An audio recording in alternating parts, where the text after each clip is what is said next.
and probably knows a thing or two about knife throwing. But basically, the defense is saying that she was being attacked, Courtney Clenney. She was in some kind of position on the floor and then just like flung a knife up. So they brought in this expert for the defense, is Dr. John Marachini. He says, and I quote here, simply put, I was asked to investigate and review evidence as to whether a throwing knife, specifically the knife involved in this particular case, could penetrate and inflict a wound found on Mr. Obumseli. At 12:30, we're actually going to watch the demonstration. Happened in court. I think he tried 6 knives, and the 6th knife stuck. So that's kind of where we're at now. This has been going on. She's been incarcerated for over 2 years. So I'm hoping today that we actually get a trial date. I'm going to be going to this trial because it's local to where we live. But I don't want to give too much away right now because we are going to cover this again pretty extensively, plus the true crime news of the week coming up at 12:30. Meanwhile, as predicted, I don't know why this happened, but we did this show about Ellen Greenberg. She is the young woman, 2011. She's a school teacher living with her fiance, and she is found stabbed 20 times. 10 are to the back of her head and neck. 2 of them, an independent autopsy, not paid for by the family, revealed that 2 of the injuries were post-mortem. It's kind of hard to stab yourself once you're already not alive. And this was ruled a homicide the first few days, switched to an undetermined death. And then after a closed-door meeting with the medical examiner, Philadelphia police, prosecutors, that was not recorded, a closed-door meeting, suddenly it was ruled an unaliving. And then it gets really interesting when you find out that the potential suspect, his uncle is a high-ranking judge in Philadelphia, who's connected to the now Governor Josh Shapiro, who was the then AG.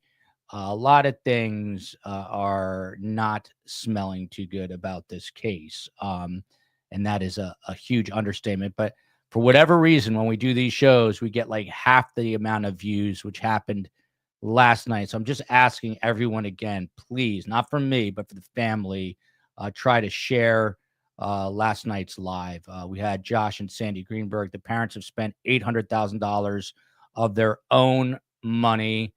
By the way, I did reach out to Keith Moore. Thank you, Nicole. But I reached out as well to Keith Morrison's producer. For whatever reason, it is hard to get traction on this story. Nancy Grace has an entire book coming out April 22nd about this. And there's some big documentaries being made, but it's time to turn the tide on that. Melba, I'm just curious, just having heard what I just said, your reaction. This seems to be one of the biggest travesties of justice or miscarriages of justice that I've seen. Yeah, that does seem pretty suspect because, number one, if you have 10 stab wounds to the back of your head, that's not self-inflicted. And the reality is, if you're going to unalive yourself, those injuries are not consistent with an unaliving. Those injuries are consistent with a homicide. And so that's almost sounding to me like this might be a domestic violence type situation. Maybe she was in a relationship with this person. And now, of course, this person seems to be able to use power, privilege, and connections to be able to escape accountability, which is unacceptable. So, yeah, I definitely join you and everyone else who is concerned in wanting to raise awareness around this and make sure that there is true justice for this family, because that's really unacceptable. But one thing, sadly, Trevor Noah did note this. And he said, basically, if you do a Netflix special on anything, you're pretty much assured to be able to get justice. I mean, we saw it with the Menendez brothers. We're starting to see that with so many cases. And we're like, I don't know if that should be true, but it is quite interesting to see how these shows and podcasts end up reflecting or changing the outcome of events in real life. Yeah, and that's why I'm beseeching everyone who's a member of STS Nation to please share that. Please. This is some of the info for Ellen Greenberg. And by the way, we're waiting for a hearing with Courtney Clenney.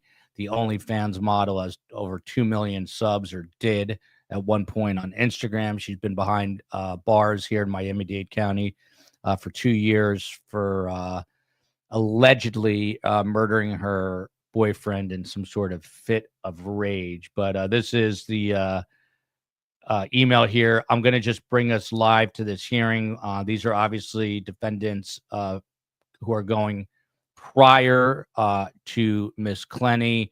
And just so you know, the judge here, I just want to let everybody know, is Circuit Court Judge Laura Sharon Cruz. That is the judge. Courtney Clenney is represented, at least was, by Frank Prieto and Sabrina Puglisi. Do you know someone else, Melba? You mentioned a different name. Yes, Jude Facciadomo. I think all three of them generally work together. All good folks, all really zealous advocates. All right. And the state attorneys, Khalil Quinan and Kathleen Hogue. You know them? I do. Yeah. All right. So there you go. Melba knows it all. We are can't get over this guy. He looks just like he's had enough. The guy in the top left, do not commit crimes. He's got to be proven he's innocent, presumed innocent till proven guilty in a court of law. But let's watch together, and hopefully this thing begins shortly. Thank you all for being here. Share Ellen Greenberg, please. Miss Wassett, I'm going to pass Miss Melba, I'm going to keep you muted until the end of calendar so that I can discuss it. Miss Wassett, where she went? I don't see that Miss Wassett is still on. All right, Mr. Mayo, can I call a case for you? Thank you, Judge. Good morning to you. I have David Anthony Rivas, Anthony Mayo on his behalf. All right, on page 15. David Rivas. This is on for a plea and for the defendant to be present. Oops, I apologize, Judge. I wasn't aware of that. I'm not, I think that and out on maternity leave, and my schedule might be a little off sometimes. If I appeared at the Raymond and the court set it for today, it's my fault that I didn't inform my client, Judge. yeah, it's a PTI offer and I needed him here to discuss it with him. So I'm going to reset it for next Wednesday for you to either have him on Zoom or have him in court to discuss it. Okay. Absolutely, Judge. And I'm sure he's going to be accepting the PTI. So we'll get it resolved on Wednesday. All right. If you want to, you can bring him on Zoom today and we can talk about it today. I'll do my best, Judge, but You want to just I'd rather do repass? it Wednesday. Okay, we can do it on Wednesday. What are the terms of PTI? It's PTI for 6 months with the special conditions of high-risk traffic school, a DWLS course, and 50 community service hours. Got it. Thank you, Mr. Gann. For you No problem. Wednesday, I would prefer for him to be here in person if he can. I'll make my best, Judge. I'll have him there. Right. Thank you. 11:20 for defendant to be present. Thank you. Thank you.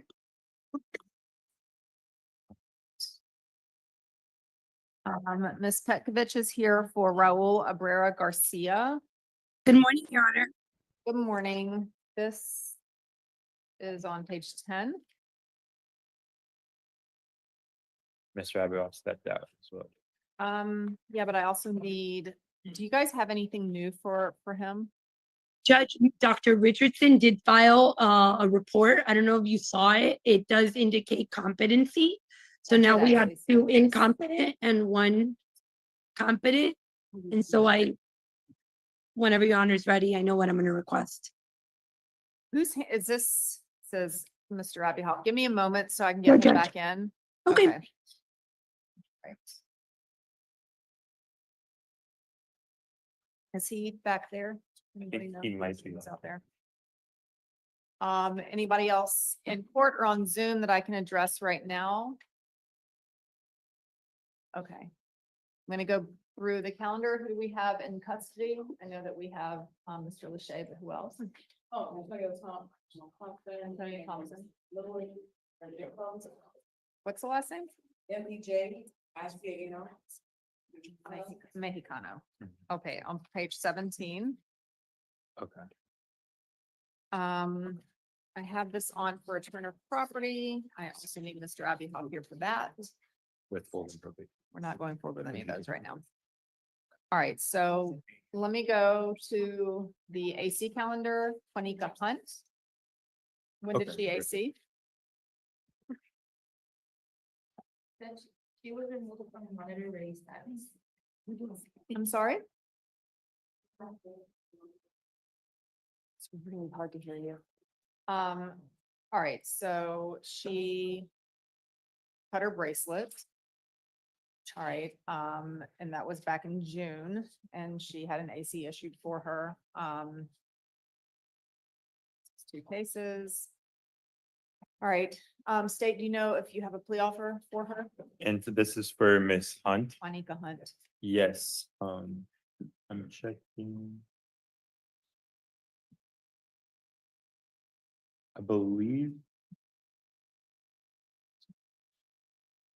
One moment, I just want to verify one thing, Miss Stewart. Yes, I believe it's an adjudication, bottom of the guidelines. The guidelines?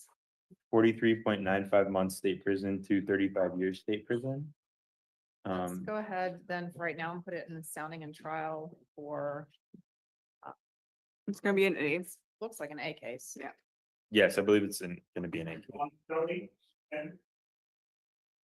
All right, 130. Yes.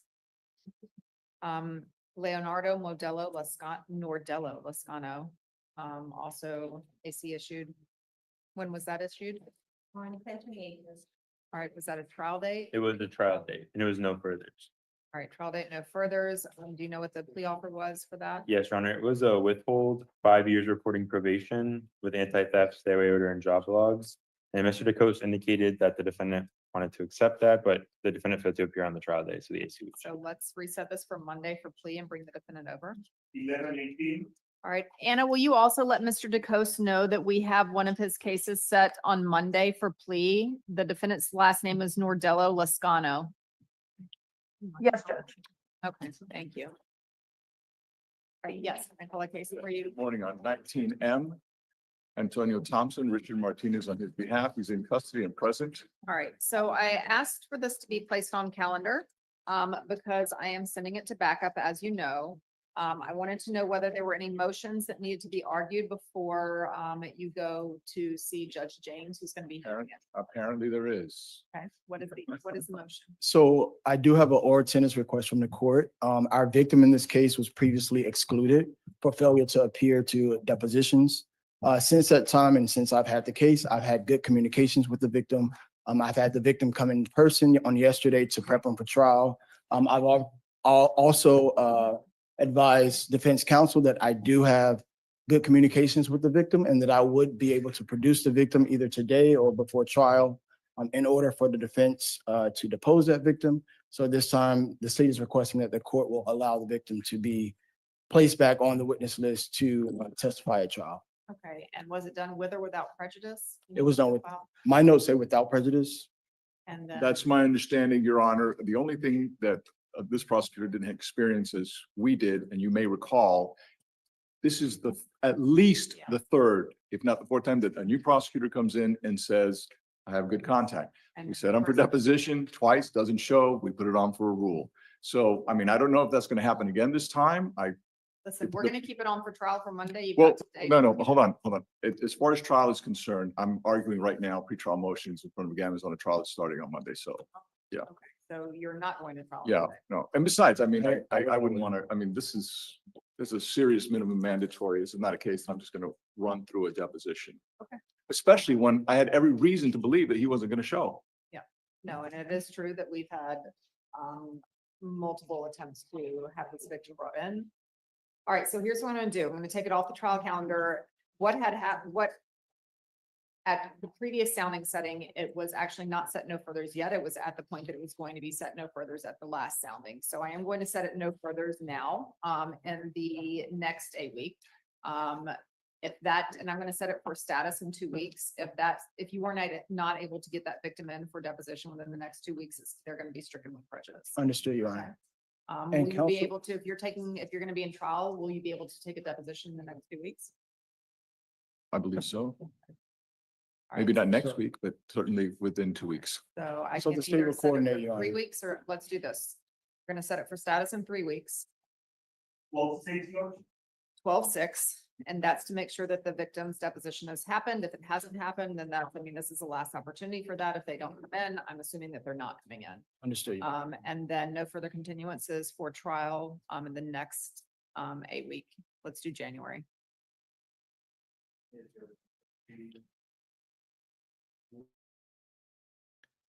For those who are just joining, this is obviously not the OnlyFans model, although maybe he is. We just don't know. But we are here to cover Courtney Clenney.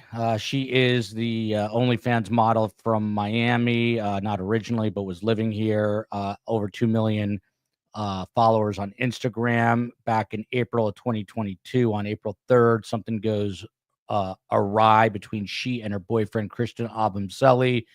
And she stabs him and he dies. She does call 911 to say that, that there was a stabbing, that she did it. And the defense is claiming self-defense. They used a pig recently in a courtroom presentation that we're going to show you at 12:30 with Bill Waters and Rob D'Amico. And we're going to talk about it more extensively then, as well as true crime stories of the week. This hearing is obviously also including other defendants here in Miami-Dade County, but Courtney Clenney is scheduled to appear. This is the courtroom Zoom, and hopefully we're going to get there in a few minutes. So just let's listen in and see when Courtney's called. For plea. And to bring him over. Okay. Yes, Your Honor. Thank you. And then Rutan is on page 12.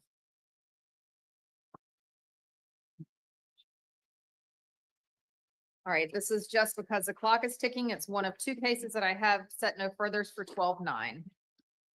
So, Your Honor, Okay. I've been on this case for 2 weeks.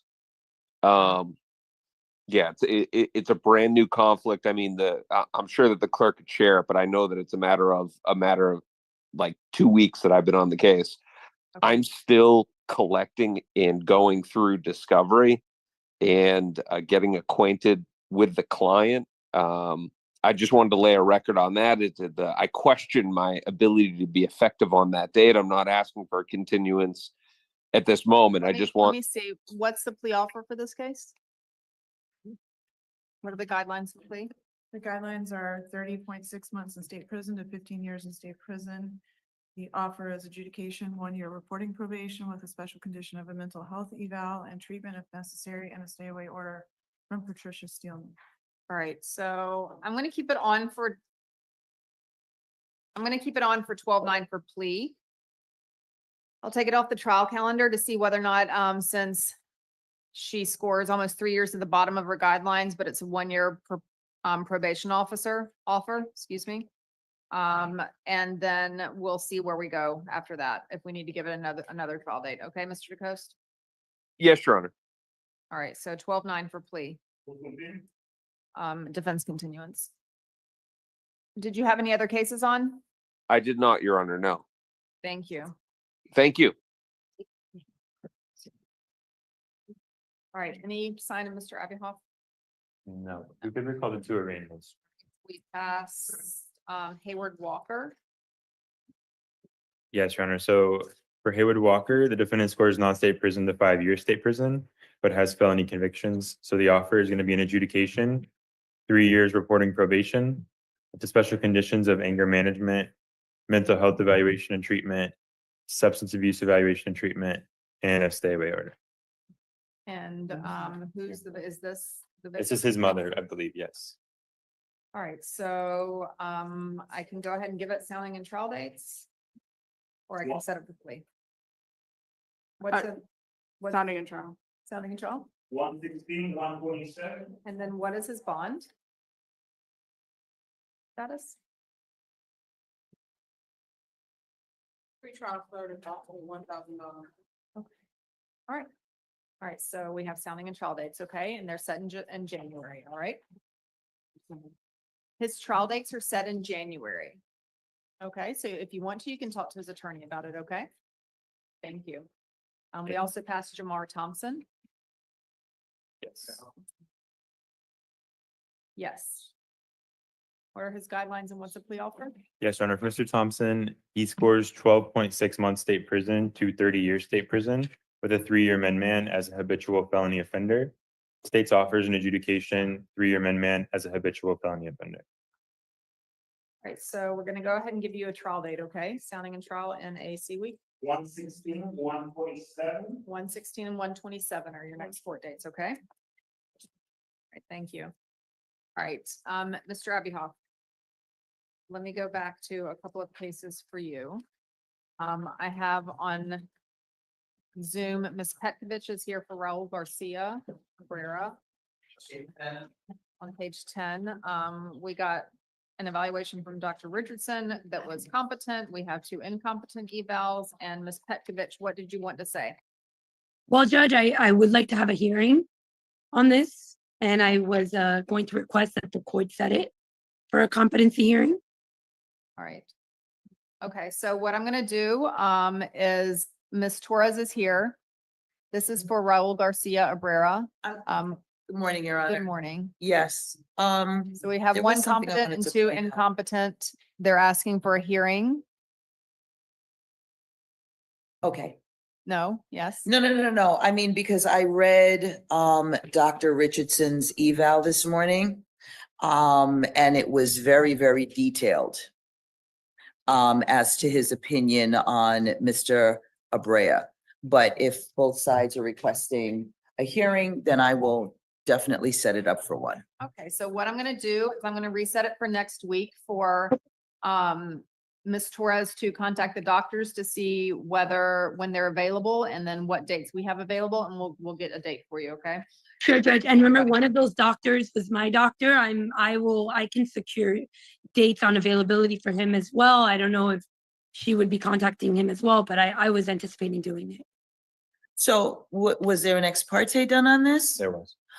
See, I don't have that, so I didn't know. It's- So yes, when There's a it- copy in the court file. okay, so when it comes to the ex parte, then yes, I would be in communication with you to let you know the dates. Okay. But yes, you would have to arrange that with the ex parte doctor. I That's would just be understood, taking, Judge.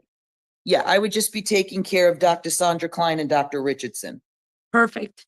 And if we can make certain that she has my email address so that way when she gets those dates, I can cross them with Dr. Cunliffe's calendar as well. Okay. And Your Honor, I just want to let the courts know that Wednesday, the 20th, is my last day until, no, not forever. Until I'm going on holiday, just until December 2nd. So I'm trying to get everything because I cannot ensure that there'll be coverage while I'm out. Take a well-deserved holiday. I'm gonna set it for, you said the 20th is when you're leaving?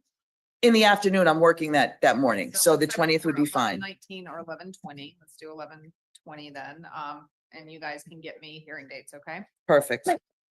And Mr. Abuhoff has my email as well, so he can also provide it. So you can give it to Ms. Torres. Yes. Perfect, thank you. Thank you. Thank you Your all. Honor, may, All right, May- yes, yes. page 18M, Irvin Marshall. Mr. Muir is present via Zoom. Assistant Public Defender Jessica Constant on his behalf.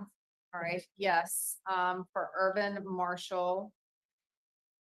Mr. Muir is here. Okay, this is a motion for permission to travel. Yes, Your Honor. The state has no objection. This is the gentleman who travels on a yearly basis? Okay, He goes down to visit his Goes down daughter to in visit. Florida City. all right, so I'm going to grant it, and then when does he want to come back? He is coming back on December 1st. He's going to be gone between November 27th, returning December 1st. So let's just set it for him to check in, via Zoom is fine on 12/2. Okay, great, Perfect. thank you. Your Honor, I'm passing up the travel order for review and signature. All right.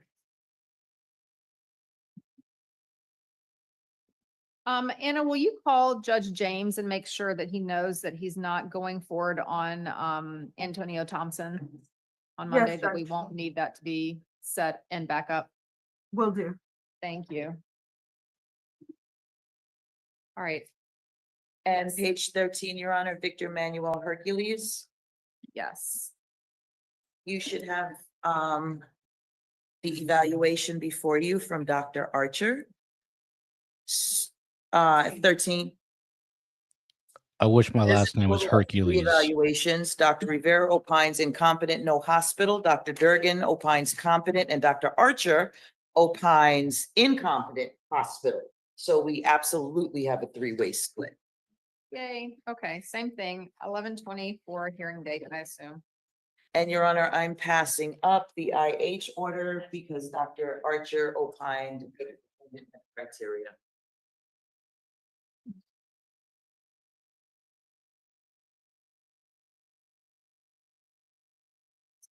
Okay, Perfect. Thank you very much. all Your right, Honor. thank you.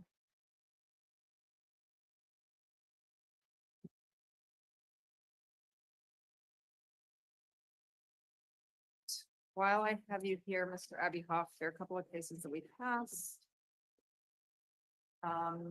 One was Louis Mexicano. Thank you. Good morning, Your I Honor. think that Mr. Alexander is here for that as well, Yes, Your Honor.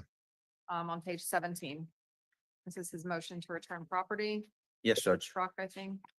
So I believe there's 4 items that are requested, Judge. I think the first one is a phone. So the phone dumps are still not complete.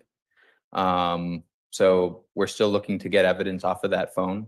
Then there's surveillance cameras to which there still are items that are captured on those cameras. So we're still pulling them, we still have them, so that's the issue with that. And then the car is the truck is the truck that's actually used in the homicide. So all of these items are part of the case. They're items of evidence, and we'd be objecting to their return. Right, Mr. Alexander. So, Your Honor, Mr. Mexicano was arrested 11 months ago. This investigation began about 4 or 5 months prior to that, I believe, when they collected this evidence initially. So I don't, I know the car is obviously relevant, but they're not going to bring the car into the courtroom. They're not going to drive it up for the jury.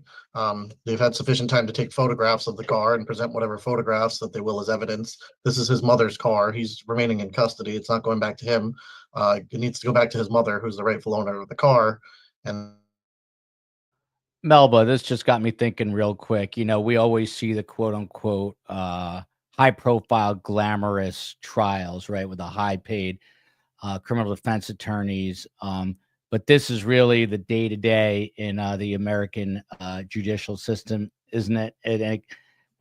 For attorneys, they get, I assume I hear a lot of attorneys say, they suffer from burnout. It's just, doing this day in, day out. It's a tough job, isn't it? Yeah, I mean, it totally can be a grind because, you're in court by 8:30, which means you're up at some ungodly hour. And then you're in court all morning, waiting for your case to be called, trying to talk to, if you're a prosecutor, you're trying to talk to witnesses, talk to victims, talk to defense counsel. You may have police officers coming in. If you're a public defender, you're scrambling in between, again, trying to talk to your clients, trying to, talk about alibi issues or bail and all of that. And then after the court day is over, your day is not over. You still have to go prepare your cases. You have to take depositions because Florida, for instance, is a state where we do depositions. So you're literally going all day for 12 hours.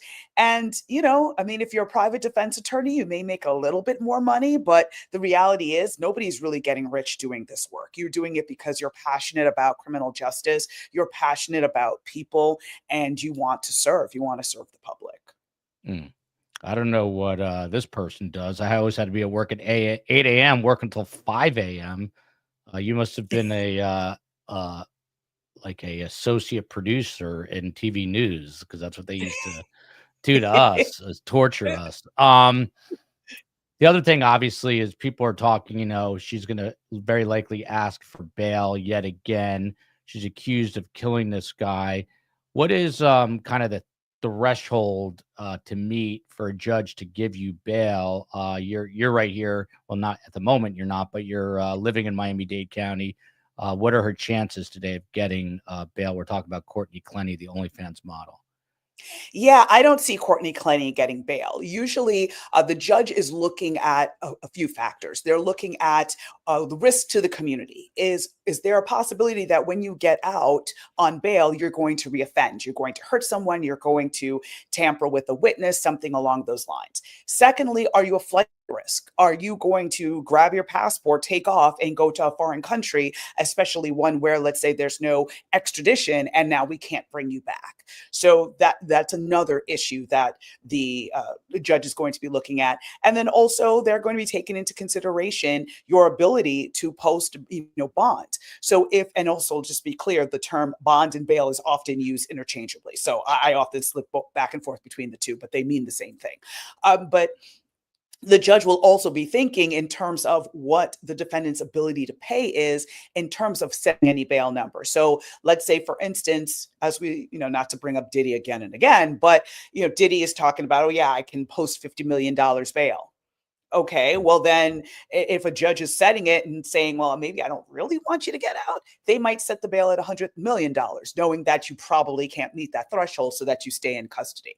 I think here, because of the fact that in between the time that she committed the homicide, allegedly, and was arrested, she also had a run-in when she was with her parents at her parents' house in Texas, where she got very drunk and started harassing a young man. And so that's another aspect that I think the judge would have to take into consideration as to, if she gets out, how is she going to conduct herself? And is she going to be a risk to herself or others? So for all those reasons, I don't think that she's going to get bail. Those are all good reasons. And that guy in Texas is a teenager that she was apparently coming on to, and he rebuffed her advances, and she threatened to burn his house down. This is after this, right, Melba? This is after. Yeah. So this woman sounds a bit unhinged, to say the least. And did she get a plea offer? Not that we're aware of, unless we find out today. But we think she's going to try to get bail again, and maybe the judge here will set a trial date. But let's continue to listen in. This is obviously the local hearing here in Miami-Dade County. This is the Zoom directly from the courthouse, and we will continue to watch. I guess they're saving Courtney for a little bit later on. Melba, you've got to bounce in about 15 minutes, right? Yeah, that's correct. Unfortunately, I'm at a conference, so. Okay. Yeah, Melba's got a real job, unlike me, but she'll hang out for a little bit, and then we'll continue to watch it. So I can answer this question, by the way, because this could be on other people's minds as well. Why is the bail setting this way with other defendants being heard? Because usually the judges want to get through as many cases as possible before they handle something that's high profile. They want to clear out the courtroom, get the defendants out, get their family members and others that may be present out of the courtroom, handle those cases, and then they can take the time and focus on Courtney Clenney's case. So it's not like a bunch of spectators in the courtroom. And then there might be longer arguments. So again, it just reserves more time to be able to handle that issue more effectively and efficiently, rather than jam up everybody else and have 100 people sitting there waiting just because you want to talk about the Courtney Clenney case for 30 minutes, an hour, or something along those lines. Yeah. By the way, it's a good idea, since we have Melba for 16 more minutes. Ask Melba anything. How about that? You guys can ask her anything. Put in a triple Q. I will stay at the bottom of the chat, and I will go to her. I'll put the volume back up here. Once we get questions, I'll throw them to Melba. Take a plea. Right. Right, Judge, but for appellate purposes, is he going to plea open to the court? Is he then, because the problem is that there's this substantive motion that then we would have to put on the hearing if it's denied. So just because we win the motion doesn't necessarily mean that you're going to find him in violation. That is just the reality of it. I believe he would be more inclined to. I believe he would be almost. I mean, I know that certainly you're entitled. Melba, it's a good question. It seems like it's always Florida, although Utah is giving everyone a run for their money with Corey Richins. You had Lori Vallow linked there. You've got this copycat Adelson's out there now. The list goes on. You had Ruby Frankie. But what is it you think about Florida? Florida happens to have very transparent, a lot of transparency here in terms of cameras and documents that can be made public. Is that it, or is Florida just a crazy place, but all its own? It's both. It's both. So the fact that you can get so much coverage of cases in Florida definitely makes it fodder for lots of true crime streaming and all of that. But also at the same token, I think Florida tends to be a bit transient, I think, and a lot of people come down with, much like you think about LA and Hollywood back in the day, right? Kids packing up their stuff from Nebraska to go to Hollywood and make the big time. In some ways, Florida is like that. Folks come down, they want to make their way in the entertainment industry, or they want to get into something that has to do with the Latin American market, or whatever the case may be. And then you find people stay in Florida for 3 to 5 years and then kind of move on because, again, you want to get married, you want to, have a better cost of living, things like that. So, of course, there is a different demographic of folks coming down now, especially since the pandemic, and now, of course, politics as well. So that's kind of changing the demographic, but that's just not changing the craziness. So I don't know if it's the heat, the water, but I think there's just something about the way that the communities are so transient, and it's not that a lot of folks are born and raised, and not to say there isn't, but it's just not that same level of community that you might find in other states. The way people are saying Idaho and Utah too, but here are the parents from Brooklyn Rules. Are the parents completely exonerated? They were charged, but the charges were dropped, as far as I know, in July. So I would assume they are scot-free at this point, Melba. Yeah, that's correct. I mean, now that does not preclude, if the prosecution finds more evidence or something along those lines, them coming back and charging them again on something else. Clearly not the same charge, but or maybe the same charge if they can find more evidence of tampering in some other way. But at this juncture, no, they have no pending charges. So it's not that they were exonerated because they weren't convicted or anything, but basically the charges are dropped so they can move on with their lives. Yeah. From Peter John, interesting question. Do you think the fact that she was a famous with over 2 million Instagram followers, OnlyFans creator, does it make her more or less likely to be convicted? Is this kind of thing that will be suppressed from the jury? Are they going to know that she had this profile on Instagram and OnlyFans? I mean, I don't think it would be suppressed. And I don't know that if I was defense counsel, I would have an issue with it, because again, you're going to paint her as a young woman who, is this, frail little thing. And, here she is, she's a model, she's this good person. And, maybe she's got a couple issues here and there, but she's certainly not a murderer. And she's certainly, had to defend herself against this big, bad, horrible person. Right. And so if they're playing up that angle, the fact that she was an OnlyFans model is something that they'd want to include. Now, I don't think juries are necessarily going to hold that against her per se. Again, the key is going to be in jury selection.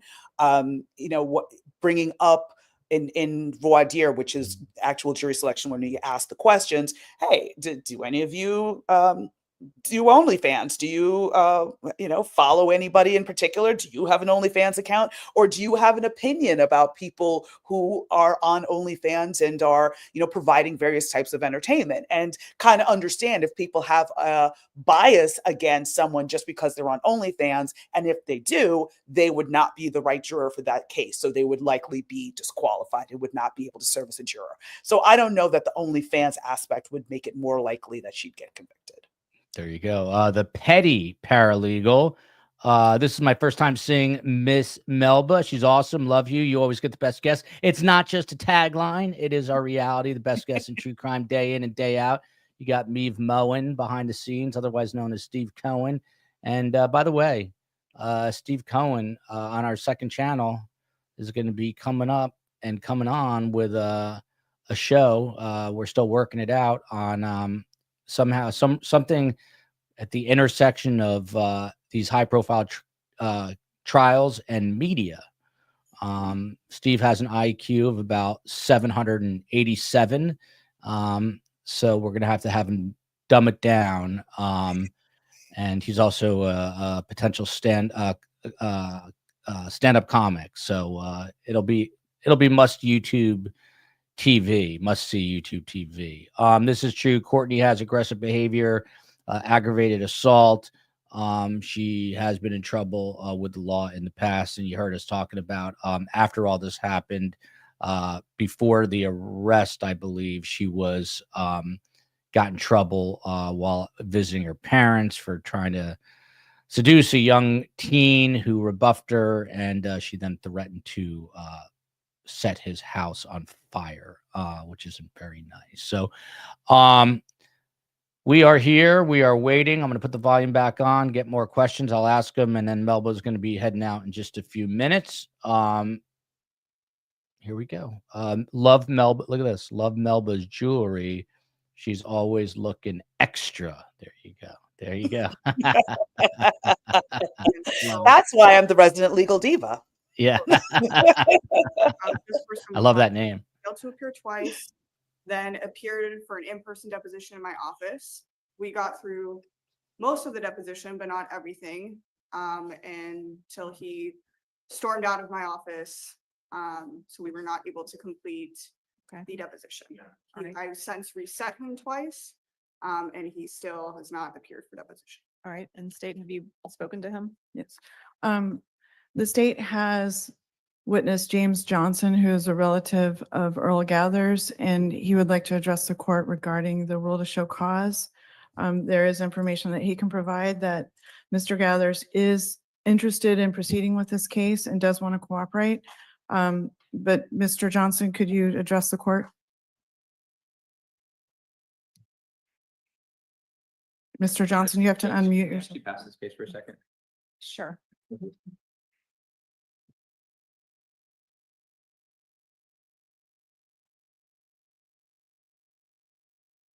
Shirley Pitts on page 22, motion to compel.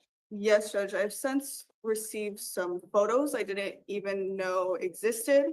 However, this is my second motion to compel. Melba, does this judge, I don't know if you know her. Let me get the name back up. Last name is Cruz, I believe. Lauren Laura Sharon Cruz. Mhm. Yeah. Would she be presiding over the case necessarily or no? That is my understanding, unless, some conflict or something comes up. She has been assigned to preside over this case. She was a prosecutor with me, and she was always kind of fair, balanced, never unpleasant to be around or anything like that. So I think she would be a good fit for this case and keep things, on the right track and not allow a bunch of drama or anything like that. Well, look at this, Melba. Did you know this? We have a town in Idaho named after you, Melba, Idaho. No way. And ironically, I don't know if I probably mentioned on prior shows, I've spent a lot of time in Idaho because of my husband's family. So I know a few obscure towns that He's from there, your husband? Yeah, he's actually originally from Washington State, but has significant family members all throughout Idaho. So yeah, it was a learning experience. I'll tell you that.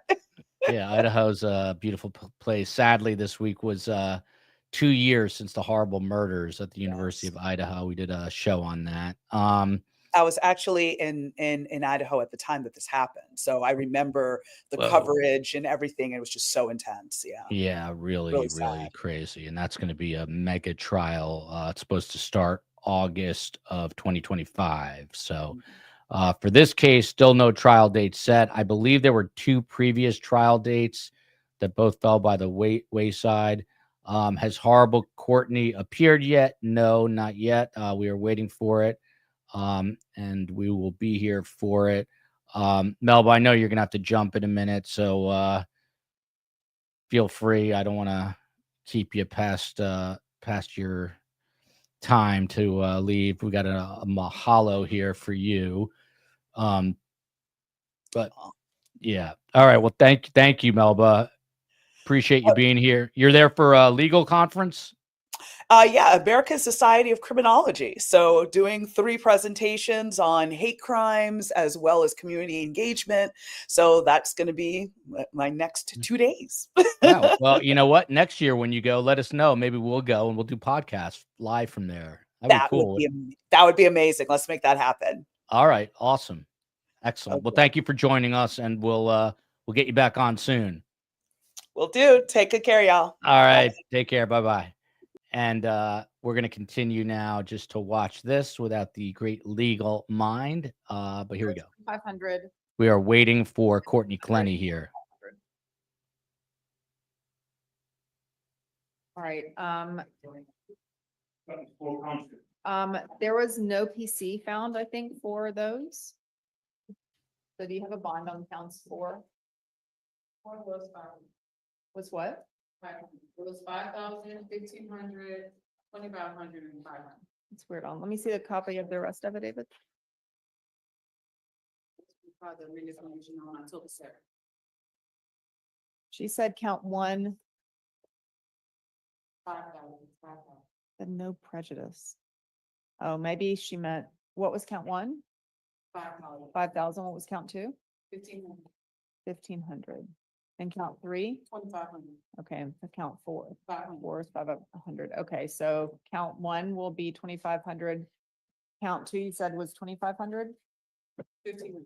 Okay, so that I'll reduce to 1,000. Count three, I'll reduce to 1,500, and count four can remain 500. I didn't write that down correctly. Pablo Rosa on page 23.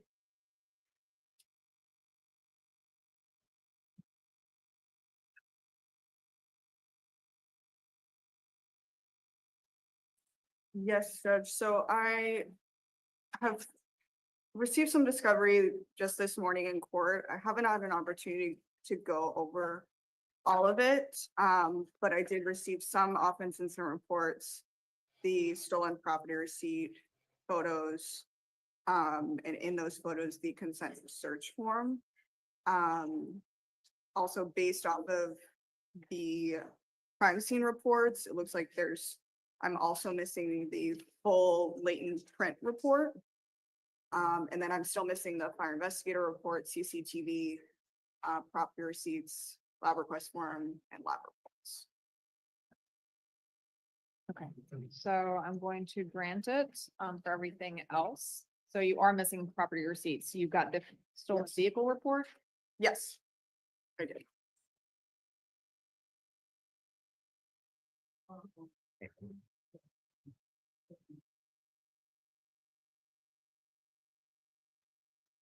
So granted, keeping it on for sounding and trial. Right, let's go back to Earl Gathers and Christopher Gathers on page 20. So, Your Honor, the state does have good contact, and we would just request to have a deposition set.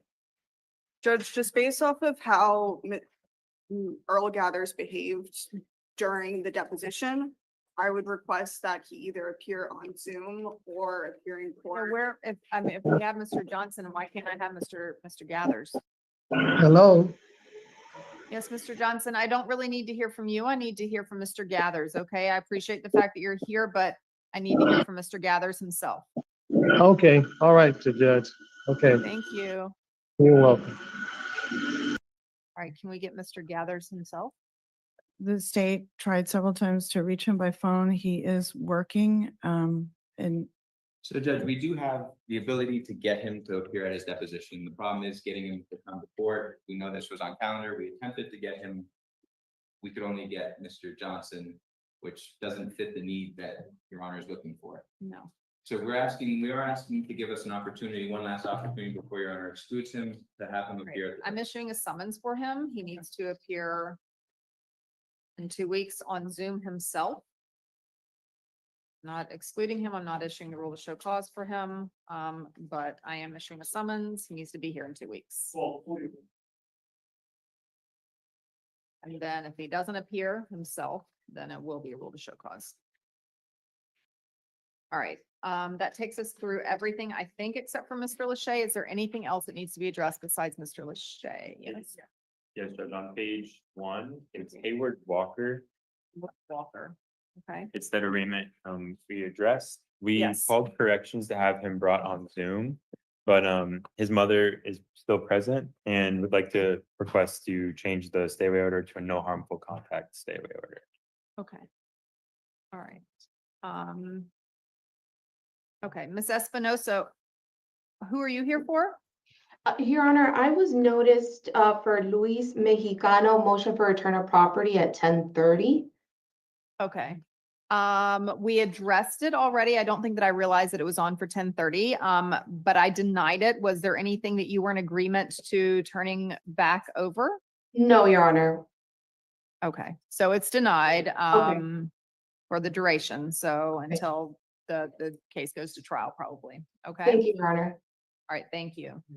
All right, so then Mr. Walker, Yeah, so I don't know if you'd like the colloquy, Miss Walker, right now, or I can swear her in. I do.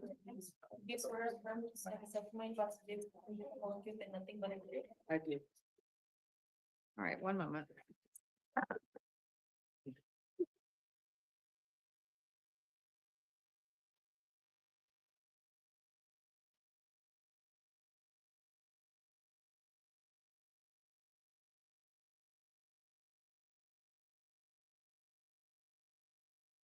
All right, Ms. Walker, what's your full name and date of birth?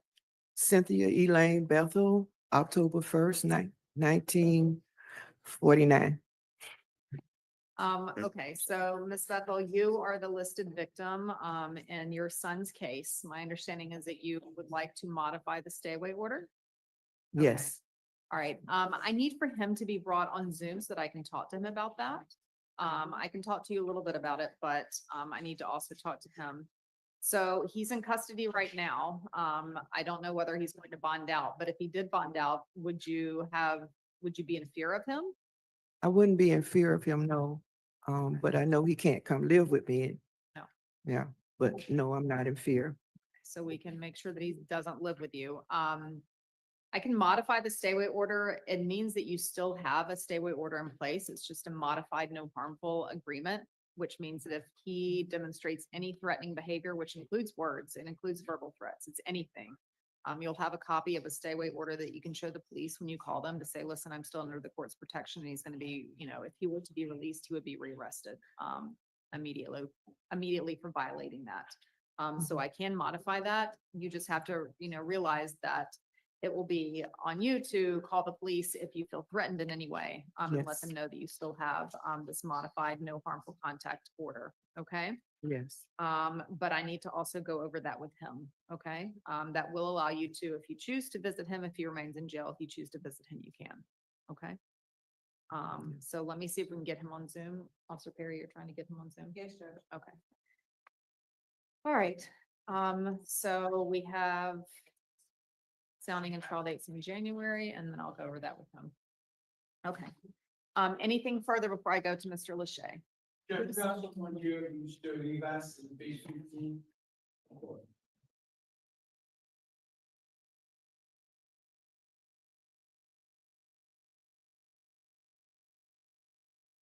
right, Mr. Rivas, good. I'm glad that you're here. Actually, let me see if I can get your attorney back on Zoom. Okay.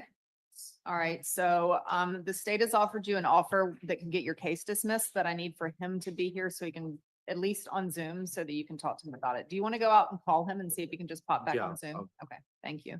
Because he was here this morning. Okay. All right, let's go back to, and then who are the folks in the back? For who? Yes, Judge. So, and this is my first opportunity actually meeting the family. They only speak Spanish, but they are present. They want your honor to know that they are present. This is for Marcus Brown's case. Okay. It's a 2020 incident that, the arrest just took place this year. Right. So, but they're present and they just wanted to let the court know. Okay. And I'll let them know. All right. Well, I wish I had an interpreter.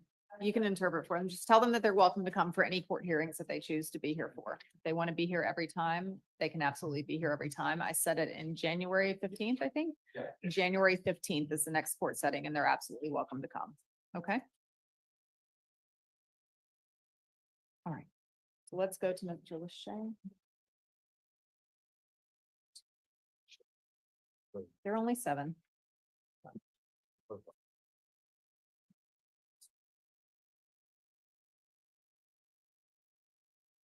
All right. So I'm almost done with my order.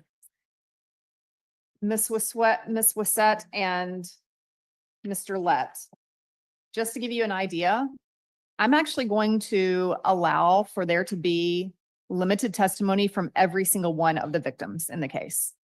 And I need for Mr. Lachey to know that as well. So I've gone through about half of them as to what I'm limiting it to, but I think that it's actually important to show the entire timeline. And there's a lot of case law that will back me up for allowing for there to be limited testimony in any of the cases that we go to trial on from every single victim. So he needs to know that. You know, will it be appealable? Possibly, but I think that I can craft my order to be in compliance with the law. And that's how the law is set up, is to allow for these victims to be heard from so that they can corroborate the statements that are made by whatever victim is at trial. So just so that you know, Mr. Lachey, the jury will be hearing from every single person that you allegedly did this to in any case that goes to trial. So if there's a plea offer that's on the table, you should probably consider it because you have 7 tries of this. And I'm going to allow for there to be testimony from everybody that you allegedly did this to. So I need for you to know that. And Ms. Wissett, just so that you know, I know that you guys had picked the case that you're going on. I think that this is a prime example of why these Williams rule laws exist, to protect these victims and corroborate this testimony.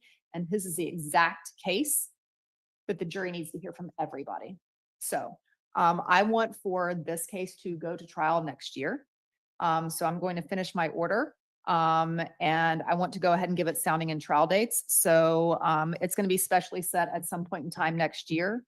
Mr. Lachey, you need to think about what you're doing. If there's a plea offer here, you need to seriously consider it because you have 7 cases. You're facing a ton of prison time. The media is going to follow you for the entirety of this case. And all of these victims are going to be testifying for each of these trials. So as I said to you before, the fact that you put them through the hearing and coming here and testifying to all of this, that's absolutely fine. You have that right. You have the right to take every single case that you have to trial. I will happily go to trial on all of these cases. But I'm going to allow everybody to testify. Just so you know. A couple points of Sure. matter, Your Honor. Yeah. The last hearing, the court said that they would be providing, I am gonna, of the transcript of the hearing. oh, do you not have a copy of it? I do not have a Okay, copy of that. yes, I can give you the transcript of it, yes. Thank you, Your Honor. Also, I do know that there were depositions taken. I don't believe any of the victims yet. However, and while opposing counsel, of course, did provide me with the notices that she had, those notices don't have the court reporter or the court reporting agencies on there. Ms. Wissett, do you know whether any of those depositions took place? So the issue is they were depositions set of just the law enforcement officers, and it was long before I had taken on the case. So since there's no transcripts, I'm not able to tell if they were ever actually taken. I can reach out to those officers to see if they remember, but I have about as much information as Mr. Lett has on that. Okay, and you don't know who the court reporters were? Is that in the court file anywhere about who any of the court reporters were? Okay, so, all right. And then where do you stand with the depositions of the victims? Are you allowing those to take place prior to trial? Does the plea offer change if those victims are deposed? So the offer previously was 15 years in state prison, followed by 10 to close all 7 of his cases. We did withdraw from plea negotiations prior to beginning the Williams rule. However, I know Mr. Lett is a new defense attorney on the case. If he speaks to Mr. Lachey and wants to come to the state with an offer, I'm reasonable. I'll entertain an offer at that point. However, if any of the victims are deposed, we will not be entertaining plea negotiations. Okay, and that's fine. So right now I'm going to give it one further status date before the end of the year for you guys to discuss where you are with depositions. I will get you my finalized order by the end of next week, actually by Thursday of next week. But I'm telling you what's in it. It will be limited so that it doesn't become a feature of the trial, but I think that the timeline of what he allegedly did is incredibly important given how he did it. So it's coming in. And I need for you to know that when you're having those plea discussions with him. You know, will one case be appealable? Yes. Gets appealed, comes back, we tailor it, go to the next case. Gets appealed, come back, we tailor it, go to the next case. Gets appealed. We will go through all 7 of these cases. All 7. I will happily hear them all next year. So you need to really talk to your attorney. Do you understand? All right. So, yeah, I mean, and this is, yeah. Yeah, I've heard from all of the victims, and as you know, Mr. Lachey, you don't need to talk about the case. When they all came to testify, I found them all to be entirely credible. Because they were entirely credible. Their testimony was heartbreaking.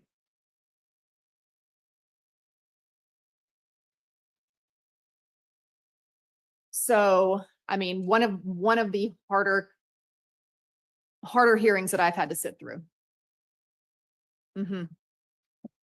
So you need to have a real conversation with your attorney. Because we'll go through, every single hoop with this case, with these cases, to make sure that they get tried correctly. All right, and fairly. Okay, but you need to come to terms with what's actually happening in your cases.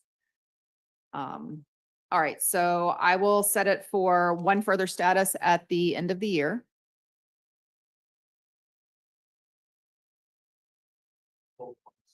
12/27. And we'll pick a date, a realistic trial date based upon the depositions that need to happen if it's going to trial. And I'm encouraging Mr. Lachey to have some realistic conversations with his attorney. If he doesn't want to have realistic conversations, that's fine. You have the absolute right to take every single one of these cases to trial. And I will happily do it. All right. All right. Thank you. Thank you, Judge. Yes. Yes, the order will be provided on Thursday. Yes. And is that for all of you? Well, no, it's only filed on one. It's only filed on one currently. Yes. Yep. Thank you. You understand that the court's providing a transcript of the Williams. Yes, I will provide you a transcript of the Williams rule. Obviously, we just I may actually reserve have any it. Oh, you know what? objections to that. It's at Based home. on- So do you have a copy that you can print actually for Mr. Lott right now? My copy is at home. Sorry, what are you asking for? The transcript? Oh, no, not Miss. Oh, Anna's here. Sorry for Oh, Anna. sorry. The transcript for the Williams rule hearings.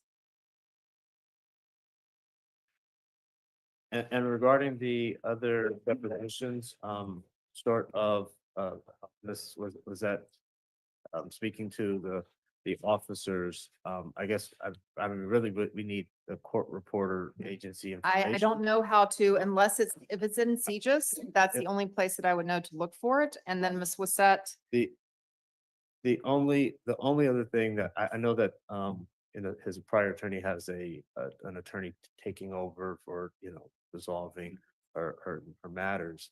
We've been in contact with her. She doesn't have anything. She did say like maybe try to speak with the family, but the family's kind of difficult to get in touch with and trying to grieve and separate themselves from, all the remaining, issues. I don't know if it would be appropriate or the court would entertain granting an order allowing us to, obtain the attorney's laptop and get any information off of that laptop in order to try to. Ms. I need. Wissett. Not to, it's just to make it easier. It was only 4 officers that were previously set for deposition. I'm going to reach out to them. If they don't recall being deposed or I can't track down that information, the transcripts don't exist. So there's not going to be like a double impeachment issue. I would just agree to those officers being reset for depositions that Mr. Lett could proceed. I think that's easier than going through Ms. Duncan's records. And Let's just depose everybody. Let's just get it all ready. Okay. Let's get ready to go. I know that mine was holding you up, but I'm telegraphing what it is that, I mean, I had telegraphed it, I think, after the hearing, after all day of listening to that testimony. But I know that you're waiting on that order, but otherwise, let's get the discovery going so that, if one of these cases is going to go to trial, let's get it to trial in the new year.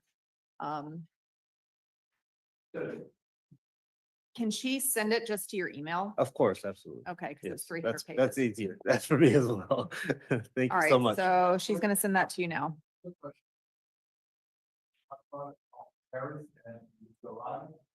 There were four, Officer Harris, Officer Livraga.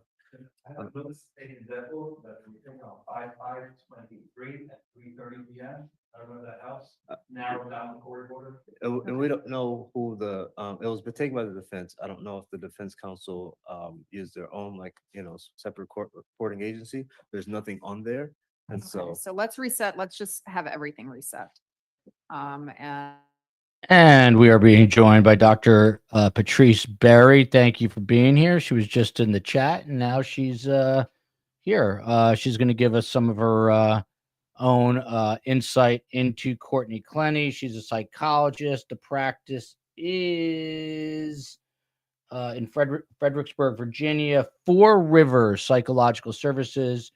And it stands for the four types of therapy, which is therapy, psychological testing, coaching, and public speaking and group trainings. Four types of things she does at Four Rivers. While we're waiting for Courtney Clenney, this is a woman who had 2 million plus Instagram followers and OnlyFans page. She's in this tumultuous relationship with a guy named Christian Obumseli. They had run-ins, DV run-ins with each other. And then on April 3rd, 2022, oh boy, what just happened? She stabs him. What are you thinking in terms of personality and what is happening here? And I'm going to try to check in on the Zoom. Hopefully comes back up. But go ahead, Dr. Berry. Their relationship definitely seemed toxic. And based on some of the videos that have come out, when he would try to leave, it looked like she would get physically aggressive. Now, that's just based on the videos and things that have been released pre-trial.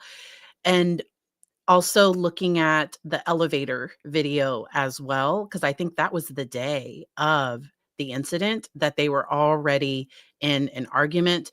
Another concern that I have for this case is that it seems like she would drink a lot of alcohol, and alcohol it inhibits behavior, where behavior that maybe somebody might not do sober, sometimes for some people that are already aggressive, drinking can increase issues. And there seem to be a lot of fears of abandonment, rejection, and their relationship just seemed very, very toxic. Yeah. As a matter of fact, when they arrested her, she was allegedly at a rehab facility in Hawaii when they arrested her. Space Coast and the COE are working behind the scenes to try to figure out exactly what's going on. Julie Frew, who's our amazing mod, sent me a super detailed timeline. So I'm just going to kind of go through it a little bit and then ask Dr. Berry some questions. But the two meet, Courtney Clenney and Christian Obumseli, they meet in November of 2020. So this is about 2 years roughly before, less than 2 years before the murder happens or the death happens. And they moved to Miami together in January of 2022. This happens April 3rd of 2022. So February, March, 3 months, I have to use my fingers. 3 months later, this incident happens. Back on July of 2021, Courtney Clenney is arrested in Las Vegas for domestic battery. And then in March, Dr. Berry, again, about a month before this happens, Courtney allegedly tells friends that she no longer wants to be with Christian Obumseli, claiming that he is really not the guy you think he is. What do you think she meant by that statement? That could also be projection, and it reminds me of the Sarah Boone case where she really thought she was the victim, and those things she was recording on her phone made George look so horrible when really the rest of us were looking at him and seeing, oh my, like she is treating him horribly. And so sometimes a person's perception of that other person's behavior, especially if they're denying any of their own behavior, because one of the videos that I saw where he's just trying to walk away and she is physically attacking him, calling him names, all of that. I don't know that she would admit that she was doing anything wrong in that. And so sometimes people will project their own behavior or their own onto the other person. Yeah. Now their relationship did not seem healthy. And I don't know what was happening but behind the scenes. Nothing. I haven't personally seen anything of him being physical with her. I know the defense alleges that there are videos, there are things that we haven't seen yet. I still think that the perfect thing to do in a situation like this is to separate. Like, this was not healthy. It was toxic. This is not a safe relationship for anyone. People in these unhealthy relationships, though, they become codependent in a bizarre way, right? Mhm. Why is that? Why do they? I mean, they kind of rely or feed off of the like the dysfunction. And sometimes the first week or first month or the first part of the relationship might have been really good. And toxic relationships aren't toxic all the time. It does this cycle where you have a honeymoon phase, things are good, and then tension builds, and then there's a harmful event, and then you just keep going back around this cycle. It's not horrible all of the time. And then sometimes, so she was attractive, and I don't know if that played a role for him of what, because like she has all these fans, she's making all this money, the life that they could kind of have together. I think he traded stocks. Yeah. And there was this status thing with the two of them. And but nothing is worth being in a situation that is not safe. Yeah, he was into cryptocurrency trading. They were living in boy, here we go again. They're living in a condo that was $11,000 a month, just to give you an idea, which is welcome to Miami. For a lot of people in Miami, that's like what they pay for their parking spaces, but it's kind of crazy. Back to Aunt Clara for a minute. She was just saying that the Ellen Greenberg case has haunted her. That case is haunting me. If you do not know the Ellen Greenberg story, please watch our show last night and then please share it on all social media. It is probably the biggest miscarriage of justice that I have ever seen or covered. But it is a young woman, 2011, is found stabbed to death 20 times. Initially ruled a homicide, then undetermined, then eventually ruled an unaliving after closed door meetings between the prosecutors, the medical examiner, and police. Turns out that the fiance she was living with, his uncle, is a very high profile judge, a wealthy judge in the suburb of Philadelphia, who's connected to now Governor Josh Shapiro, who was an AG looking at the case. And a lot of things are just horrific. Looks like someone's getting away with a pretty serious crime. And again, if you have not or don't know about it, I've been telling everybody, for whatever reason, when we do that story, we get like a half or a third of our views, which drives me crazy. And I what do you think that is, Dr. Berry, by the way? Why do you think that is? I have no idea. And it might be that people aren't searching for it. I know for popular cases, like the cases that people are searching for, some things get boosted on the algorithm, some things don't. But and then depending, because if you get the yellow flag, I feel like YouTube restricts it if you get the little, if certain words are said. Yeah, that's true. Yeah. 20 injuries like that, I have never heard of somebody unaliving themselves. That is not. And by the way, an independent autopsy showed that 2 of the injuries were post-mortem. So it's kind of hard to stab yourself when you're not alive anymore. COE, what's happening? Hey, just wanted to give you a quick update. So the Please. court keeps ending the Zoom call for some reason. It's wonderful. So we keep all being removed from the meeting and have to log in. So we're waiting to be let in again. So as soon as that happens, we will let you know. But I'm keeping an eye on that. COE, can you also check out I'll check them. SVN is the pool. Thank you. Okay. All right. So we are still waiting for Courtney Clenney. We are dependent on this. which is a courtroom Zoom. So as soon as we get that back up, that's what we've been watching the whole time. Black Widow, love the authoritative COE voice. I'm so glad you brought that up, because when we're in the car, my daughters go, "Hey, mommy, whenever you're on TV or on YouTube, why do you always use that voice?" Which cracks me up because it's so funny. Because when you're a TV reporter, it's like when you're coming up the ranks, they're always like, "Hi, this is blah blah blah blah." Everyone does it, and then you get yelled at. So it's kind of like a huge insult, which the kids don't know that they are delivering. And I don't know, I get a sick, twisted joy out of that every time they say it. So now, right now, she is cursing me out. Yeah. There is a petition. Hopefully, Julie Frew and the other mods can get the petition for Ellen Greenberg up. They are just trying to get, they don't even have standing. The case has never been investigated. This high profile judge, who's the uncle, he was allowed into the apartment. He was able to take electronics. For whatever reason, they had a professional, literally, it's called crime scene cleanup in Philadelphia, went and cleaned the scene. I mean, just none of it makes any sense. Is Clenney live today? We're hoping so. And by the way, the usual Great Scots, your true crime Phil with Scott Duffy and Phil Waters. Scott has a once in a year conference today, so he's not going to be here. Rob D'Amico is going to be here with Phil.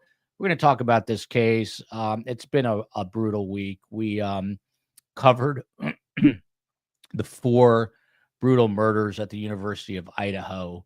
And then last night we did Greenberg. I'm interested, Dr. Berry, too. We did this. It was the 2-year mark since these murders at the University of Idaho. And I'll be honest, I mean, it's obviously incredibly depressing. We honored the victims. But I noticed also with that there was kind of a little bit less traction. Do you think it's just hard for people, even though you want to memorialize and you want to remember, that when you're talking about a quadruple murder, stabbing murder of 4 college students who are, good looking, smart, not even in the prime of their lives, it just becomes too much for people to kind of want to absorb. I mean, I know in true crime, we cover a lot of crazy things, but I think people were having a hard time just even trying to remember them because it's so painful. And I don't know how it was there. I'm a graduate of Virginia Tech. We had a mass incident there Sure. back in 2000, I want to say, because I graduated in 04. I believe it was in 05 or 06, something like that. And when that happened, the way the media swarmed on campus, so there are still memorials, there are still things, because it's been years, but it can bring up a lot of pain. And I believe it was off campus, and it's so painful. And I think sometimes people do things along the way to remember people. Like that's just a really, really tough case. And I don't know if it being, because I know the trial has been moved out of the area, and which brings that media pool away as well. But my heart goes out to that community. Yeah, here we go. I was a freshman in college when that happened. We all put the Virginia Tech logo on our Facebook profiles back when it was new and just for college students. What has happened to Facebook, by the way? I mean, first of all, no one, under the age of like 35 uses it. That's number one. But it used to be like your friends on there. Now it's like every other second it's an ad or it's someone I don't care about that I'm not even friends with. Zuckerberg, what's your problem, man? How are you even staying in business with this? Anyway, so back to Courtney Clenney here for a minute. By the way, Dr. Berry, do you believe in that we are the only living creatures in the infinite universe, or do you believe that there's other life? Because Wednesday we did a UFO hearing show, and someone was saying that was very, very much needed psychologically to get a little break from true crime. So are we alone in this eternal universe, Dr. Berry? And I'm open to if we aren't. Like, I think it would be very I don't know, to think that we were the only ones in a infinite universe. So I think it's possible. And I know that a lot of that stays classified, and I don't know if we will see some of that. But I think those hearings are cool. I know people get in trouble. Is it still Area 51? I know people get in Yeah, Area trouble 50, for yeah. getting too close. And yeah, and I watch a lot of like NCIS or shows that will have episodes where it's like, are there these other things going on? I think Tracker did an episode recently with something like that. So I'm open to it. I wouldn't think somebody was delusional if they had that belief. But yeah. Jennifer, by the way, this is Dr. Berry's channel here. It's Dr. Patrice Berry. Check it out. Subscribe. You will learn stuff. Look at this. This is the smartest person I've ever met. I've never had Twitter. Jennifer Corner. One of the great digital cesspools of our time, but it's highly addictive. COE, give me good news only. In your reporter voice. In your reporter voice. No, I'm just gonna be myself and do my regular voice. I don't know how to say this to you. Just FYI, we have 1,700 people listening to this. So I just got off the phone This is not a good with start. someone inside of the judge chambers, and they said that the Courtney Clenney matter was discussed at 9:45 for less than 4 minutes.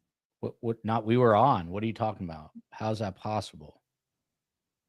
We were on. I was watching y'all at Yeah. Wow. We were on right at 9:30. What are they talking Yeah, about? so she did say that Courtney Clenney was not on camera. Okay. And I don't understand. yeah, so if you want, I'm trying to retrieve it and trying to see what they found out. I mean, all right, can you try to go back and find it then? Is it possible that all of us missed it? I mean, how is that possible? How would Julie Frew miss it? How would the entire chat miss it? Or did they give us the wrong look at this is thank God it's Friday. Look, Jenny Allison, I'm so confused. Let's go, STS Nation. give me a minute. I'll be right back. Just hold down the fort, you two. You're doing great. Julie Frew, please, for my own side, I know I have a psychologist here, but for my psychological health, please let me. Julie Frew, weren't we were on at 9:30, maybe 9:31 for my own mental health. Please tell me that. Is it humanly possible that 1,800 people did not hear a thing about Courtney Clenney? Here's Julie Frew. Ha Joel. Probably happened when you muted things, Joel. Great. Thinking that we were going to see her. Yeah, that's very possible, by the way. That is very possible. The COE is going to go back right now. Everyone stick around for a minute as our chat empties out. But the COE is good. She's going to, as they say in the TV news business, she will re-rack it and get it to where we need to be, where we were talking. I was actually expecting Courtney to be in court, and I was looking for her. So, yes, please do blame me. But we're going to hang on here. Yeah, Joel needs pug kisses. My pug does not stop kissing me. COE is going to go back, and we're going to continue to talk about this case for a little bit. And by the way, we're doing it again with 2 investigators at 12:30. But we were talking about how this is a dysfunctional relationship, Dr. Berry.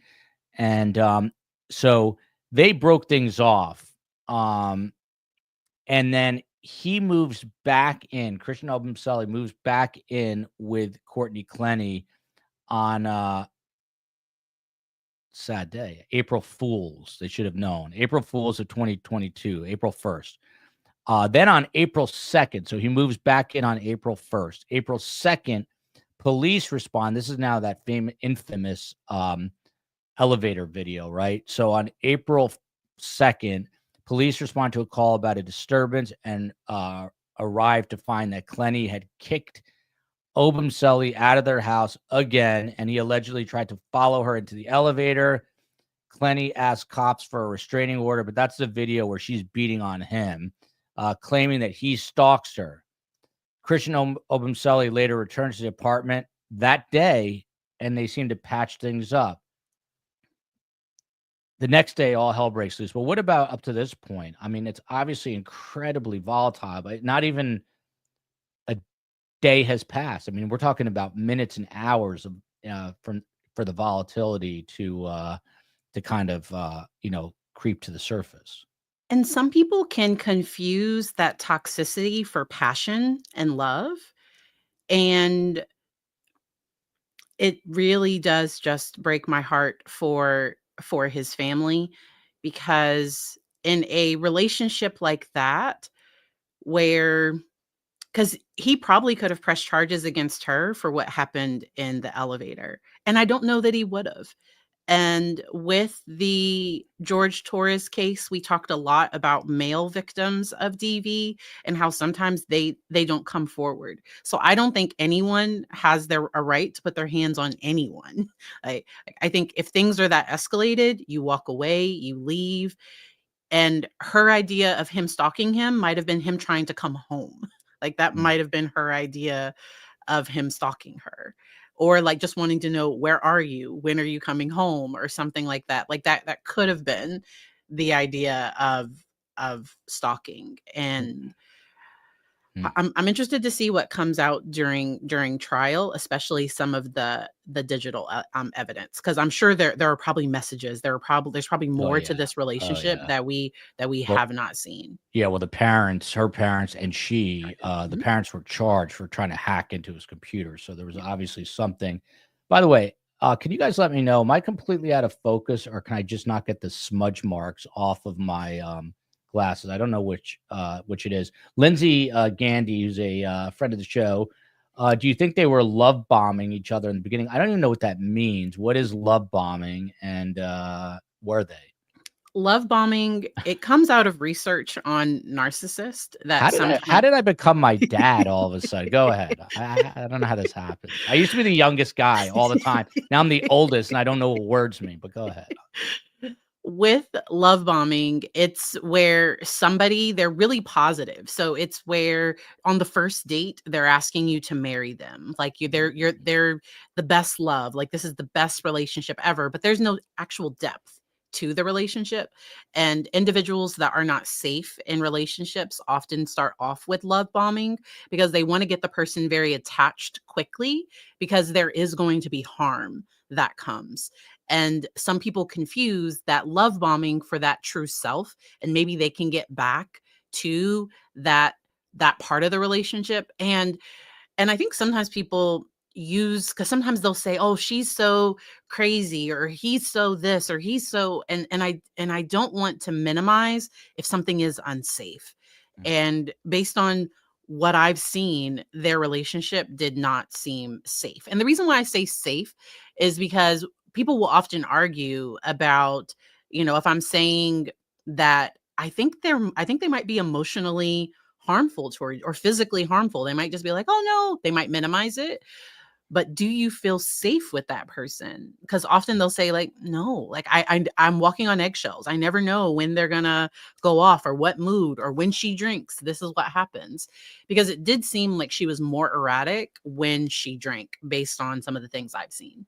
Yeah. From Rosie here, I did not know this. Joel, he had the key to the elevator. She said he was talking to her, but so she had to follow him. That's interesting. COE, how are we? Hey, I'm texting you. Check your text. Oh boy. Going from bad to worse on a Friday. Unless don't you want worry. me to say it on air. No, I don't. Hold on. Well, I don't see anything. You just texted me? I know sometimes it takes a minute. Here we go. Hold on a sec. Oh boy. Oh boy. So I screwed that up, is what the COE's telling me. So we were talking when this apparently happened. Because I was waiting to to see Courtney Clenney because she's only been inside the courtroom. So everyone can blame me. And that stinks. That's all I can say. But we're going to get it somehow, one way or the other. And we're going to come back at 12:30. We've got Phil Waters and we've got Rob D'Amico of the FBI. So my sincerest apologies. We had Melba Pearson on, who's awesome, and she was giving us her legal insight. And little did we know that the actual legal, back and forth was happening behind us, literally in real time. So my apologies. We're going to get that back. We're going to have it at 12:30. Dr. Patrice, cannot thank you enough for jumping in. We'll get you back on the show soon. Everyone loves having you here. You gave us some good insight while it lasted, and we will try to get you back as soon as next week. So thank you for being here. It was my screw up. Everyone send me hate mail at Ileana at whatever. That's my wife. The COE at hatemail.com. Apologies for that. Melba Pearson, thank you. And Dr. Patrice Berry, thank you for being here. Love you, America. And I'm looking at someone from South Africa. Love you, South Africa. Let's get justice here for Christian Obumseli. We'll be back at 12:30 p.m. Eastern time.